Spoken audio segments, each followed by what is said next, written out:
السلام علیکم، امید کرتا ہوں آپ سب خیریت سے ہوں گے۔ آج نوید نیازی آفیشیل یوٹیوب چینل میں میرے جو گیسٹ ہیں بہت اسپیشل گیسٹ ہیں، Sergei he is from Russia اور سفارتکار ہیں، ایک سینئر سفارتکار ہیں اور رشیا میں رشین سفارتکار خانے میں جو ہے وہ وہاں پہ اپنی جو جاب ہے وہ کام کر رہے ہیں۔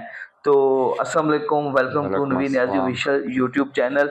تو سب سے جو اچھی بات ہے وہ یہ ہے کہ سر کو جو ہے وہ اردو بھی آتی ہے، اردو بہت اچھی بول لیتے ہیں، اور ایک میرے لیے جب میں نے ان سے کنورسیشن کی ہے ہمارے روز ٹی وی چینل پہ ایز اے گیسٹ آئے مارننگ شو میں، تو مجھے بہت اچھا لگا کہ یہ بہت اچھی اردو بول رہے ہیں اور بہت کنوینئنٹ جو ہے وہ فیلنگ ہے تھی ان کے ساتھ۔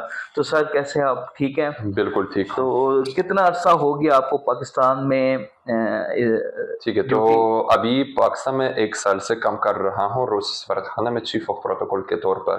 اس سے اوکے پہلے 3 دفعہ پاکستان گیا تھا 2019 سے لے کے، لیکن چھوٹی چھوٹی مدت کے لیے. ابھی بڑا پوسچر مل گیا ہے میرا، 1 سال سے کام کر رہا ہوں اور ابھی آپ نے کانٹریکٹ کو بڑھا دیا 2 سال کے لیے. اچھا، ویری گڈ۔ دیکھیں آپ نے سنا کہ یہ 1 سال سے کام کر رہے ہیں اور 1 سال 2 سال ابھی اور پاکستان میں رہ کے جو اپنی ڈیوٹی جو ہے وہ سر انجام دیں گے، اور اردو بھی آپ نے ناظرین دیکھ لی ہوگی کہ سر کی جو اردو ہے وہ کتنی روانی سے وہ بول رہے ہیں اور بہت اچھی اردو ہے۔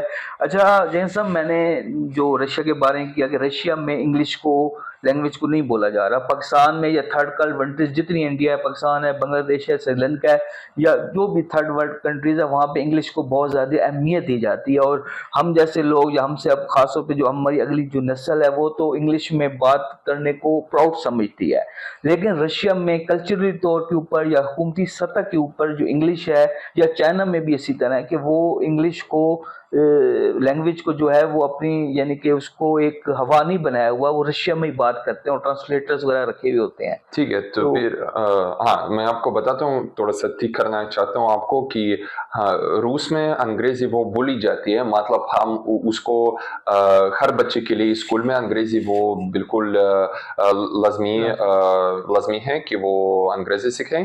لیکن پھر جب کوئی بین الحکومتی مذاکرات کیے جاتے ہیں یا بس کاروباری برادری کے کچھ بات چیت ہوتی ہیں وغیرہ، مطلب ہر کسی شعبے میں ہم صرف روسی زبان کا استعمال کرتے ہیں، اور جب غیر ملکی شرکت داروں کے ساتھ ہمارے مذاکرات ہوتے ہیں تو پھر ہم قومی زبانوں کا استعمال کرنے کی کوشش کرتے ہیں، کیونکہ روس میں کافی اچھے مترجم ملتے ہیں تقریباً ہر کسی زبان کے لیے. تو پھر اگر چین کے ساتھ مذاکرات ہیں تو پھر ہم روسی سے چینی میں یہ سب کچھ ترجمہ کرتے ہیں. پاکستان کو لے کر ہم کوشش کرتے ہیں کہ روسی سے اردو میں وغیرہ. تو ضرور انگریزی تو آتی ہے کچھ کافی بہت لوگوں کو، لیکن وہ تب استعمال کیا جاتا ہے جب ایک دوسرے کو قومی زبان نہیں آتی ہے. مطلب اگر مثلاً آپ جرمنی سے ہیں، میں روس سے ہوں، تو مجھے جرمنی نہیں آتی، تو پھر ہم آپس میں انگریزی کا استعمال کریں گے.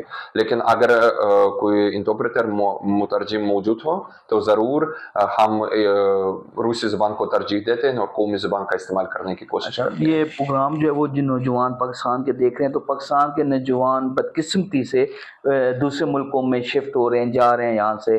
تو رشیا میں اگر کوئی جانا چاہتا ہے، پاکستان کا پڑھا لکھا نوجوان ڈاکٹر ہے، انجینئر ہے، تو وہ کیا کر سکتا ہے؟ وہاں پہ جاب اپرچونٹیز کس حد تک ہیں؟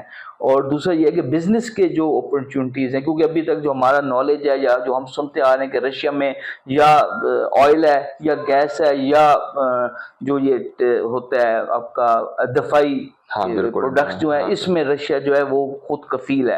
اس کے علاوہ جو کپڑا ہے، راشن ہے، جو ادر پروڈکٹس ہیں کمیونٹیز وغیرہ کے، وہ رشیا میں نہیں ہیں. تو بزنس اپرچونٹی کے حوالے سے بھی تھوڑا سا کر لیں، اور دوسرا جاب اپرچونٹیز وہاں پہ کس ٹائپ کی ہیں؟